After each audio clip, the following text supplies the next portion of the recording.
కానీ వీటన్నిటికంటే దరిద్రం, వీటన్నిటికంటే నికృష్టమైన మాట నిన్న రేవంత్ రెడ్డి గారు మాట్లాడినారు. ఇది పేపర్లో రిపోర్ట్ అయింది, దాని ప్రకారమే నేను మాట్లాడుతూ ఉన్నా. తెలంగాణ కాకుండా ఉమ్మడి ఆంధ్రప్రదేశ్లోనే బాగుండే ప్రభుత్వ ఉద్యోగులకనే ఒక నికృష్టమైన భావదారిద్రపు మాట తెలంగాణ ముఖ్యమంత్రి మాట్లాడడం అనేది ఇది నిజంగా కూడా తెలంగాణ ఆత్మగౌరవాన్ని కించపరచడమే. అసలు నీకు సిగ్గుందా?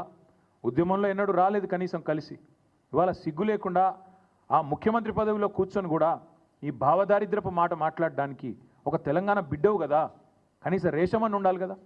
ఎక్కడున్న తెలంగాణ ఎక్కడ పోయిందండి? 10 ఏళ్లలో భారతదేశానికే ఆదర్శంగా నిలబడ్డ తెలంగాణను పట్టుకొని ఉమ్మడి ఆంధ్రప్రదేశ్లోనే బాగుండే పరిస్థితులను మాట్లాడడానికి నీకు మనసెట్లు వచ్చింది? నీ రాష్ట్రాన్ని నువ్వే కించపరచడానికి నువ్వు ముఖ్యమంత్రి అనే ఇంగితం కూడా నీకు లేదా? ఆ మాత్రం సోయి కూడా లేదా అని బాధతో అడుగుతా ఉన్నా. ఒక ముఖ్యమంత్రి పదవిలో కూర్చున్నావు, అదృష్టవంతుడివి నువ్వు. ఎంత గొప్పగా మాట్లాడాలి నువ్వు, నీ రాష్ట్రం గురించి, నీ ప్రభుత్వం గురించి కూడా గొప్పగా చెప్పుకోవద్దంటలేదు మేము.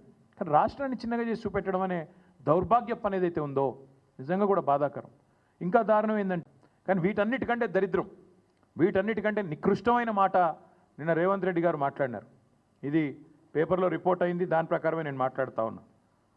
తెలంగాణ కాకుండా ఉమ్మడి ఆంధ్రప్రదేశ్లోనే బాగుండే ప్రభుత్వ ఉద్యోగులకనే ఒక నికృష్టమైన భావదారిద్రపు మాట తెలంగాణ ముఖ్యమంత్రి మాట్లాడడం అనేది ఇది నిజంగా కూడా తెలంగాణ ఆత్మగౌరవాన్ని కించపరచడమే.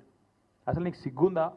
ఉద్యమంలో ఎన్నడూ రాలేదు కనీసం కలిసి, ఇవాళ సిగ్గు లేకుండా ఆ ముఖ్యమంత్రి పదవిలో కూర్చొని కూడా ఈ భావదారిద్రపు మాట మాట్లాడడానికి ఒక తెలంగాణ బిడ్డవు కదా, కనీసం రేషమని ఉండాలి కదా. ఎక్కడున్న తెలంగాణ ఎక్కడ పోయిందండి?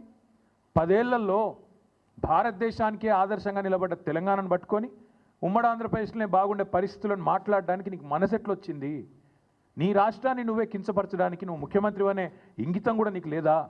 ఆ మాత్రం సోయి కూడా లేదా అని బాధతో అడుగుతా ఉన్నా. ఒక ముఖ్యమంత్రి పదవిలో కూర్చున్నావు, అదృష్టవంతుడివి నువ్వు. ఎంత గొప్పగా మాట్లాడాలి నువ్వు, నీ రాష్ట్రం గురించి, నీ ప్రభుత్వం గురించి కూడా గొప్పగా చెప్పుకోవద్దంటలేదు మేము. కానీ రాష్ట్రాన్ని చిన్నగా చేసి చూపెట్టడం అనే దౌర్భాగ్యం అనేది అయితే ఉందో నిజంగా కూడా బాధాకరం. ఇంకా దారుణం ఏంటంటే